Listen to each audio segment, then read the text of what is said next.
Hi my dear students, welcome to my biology class. Today's class is the continuation of the previous class that was about the various modes of asexual reproduction. Today let's learn about vegetative propagation, that is a specific mode of asexual reproduction that is exhibited by the plant. Vegetative propagation.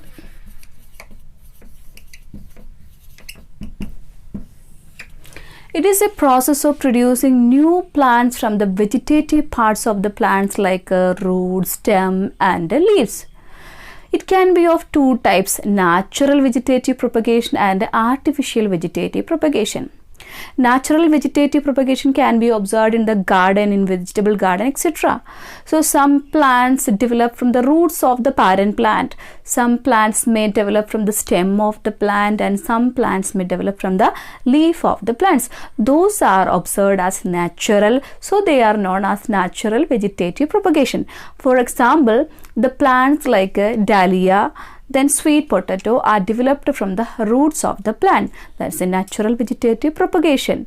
The plants like tapioca, then rose plant, etc. can be grown from the stem of the plant. That is another vegetative propagation. Then the plants like bryophyllum. Bryophyllum, it's the vegetative part is its leaf. Okay, the leaf has notches. This is called a notch. It has notches. From the notches, new roots develop, and when each part cut from the parental leaf, it would give rise to a new bryophyllum plant. It is a natural method of vegetative propagation. Now let's familiarize with the different kinds of artificial method of vegetative propagation. Those are number one, cutting,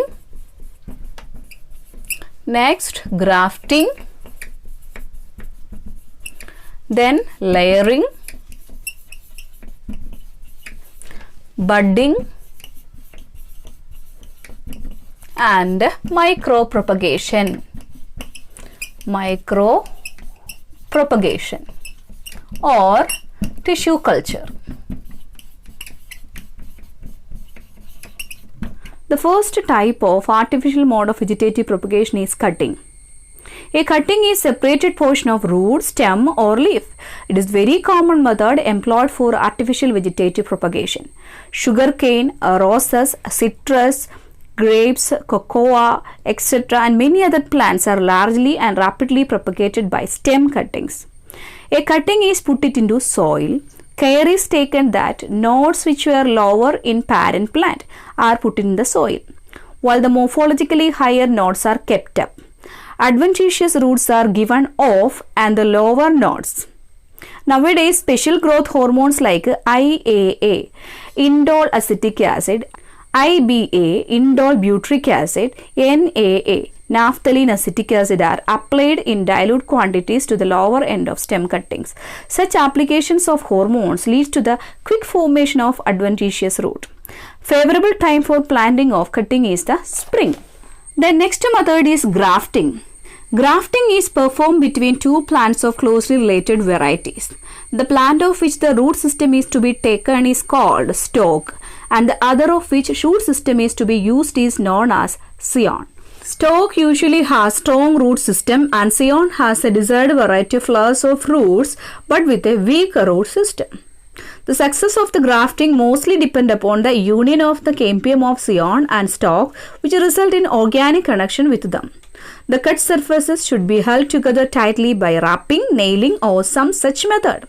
The grafting operation should be done at proper time of the year. All shoots sprouting from the stalk should be removed, otherwise they will not permit the scion to grow. The next method is budding.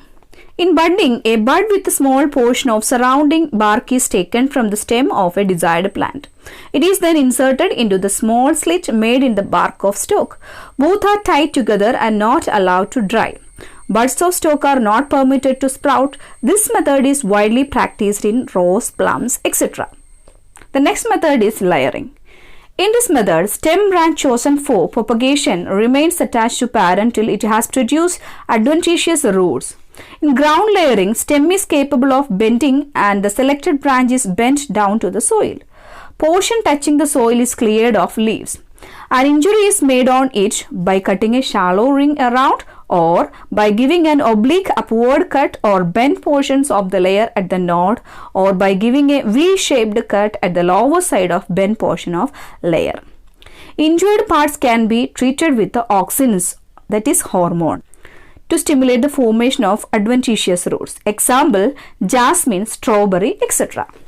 In air layering, bark of the chosen branch is cut by girdling or ringing near the base. This injury initiates root formation. The cut area is treated with auxins, that is hormone. Then a ball of sphagnum moss is placed around the cut portion. It is kept moist and enclosed in a polythene bag. When the roots appear, the stem is cut below the level of roots and planted. This method is also popularly called gouting. This method of artificial vegetative propagation is widely used in plants like citrus, pomegranate, guava, etc. The next one is micropropagation or tissue culture. This is the latest method of obtaining a number of plantlets from plant tissue. This method is based upon tissue and cell culture technique. Here, a cell, tissue or organs are transferred to flasks having suitable nutrient media under a specific condition. The tissue develops into fast-growing amorphous mass called callus in synthetic medium. The callus is transferred to another medium and gets differentiated into plantlets. The plantlets are transplanted in pots or soil and raised to maturity. Culture medium is supplemented with growth hormones like auxins and cytokinins. The plants thus formed flower normally and even set the seeds. Tissue culture techniques have been commercially used for the production of orchids, gladiolus, chrysanthemum, dahlia, and other ornamental plants. This technique is particularly useful for the multiplication of desirable characters. By micropropagation, disease-free plants can be produced to develop healthy stocks. It shortens the breeding cycle. By this method, even haploid plants can be reproduced. Now, let's understand the significance of vegetative propagation. Characters of the parent plants are preserved. A good variety produced can be propagated by vegetative means. Second one, it is a quicker method. Third, it is easier and a cheaper method of propagation. Fourth one, it is the only method of reproduction and perpetuation in plants which do not produce viable seeds. Example, seedless grapes, banana, jasmine, rose, etc. Fifth one, it is easier to get rid of pathogen from any part of plant by vegetative propagation. Sixth one, flowers produced on scion are much superior in quality. Seventh one, it is less expensive method of multiplying plants which have poor seed viability or prolonged seed dormancy. Eighth one, methods like grafting permit physical and physiological union of two different individuals to the best economic advantage. Dear students, today we have learned about natural as well as artificial methods of vegetative propagation. It is highly useful to you. It can be applied in our future. That means it can be applied for propagating new plants at home also.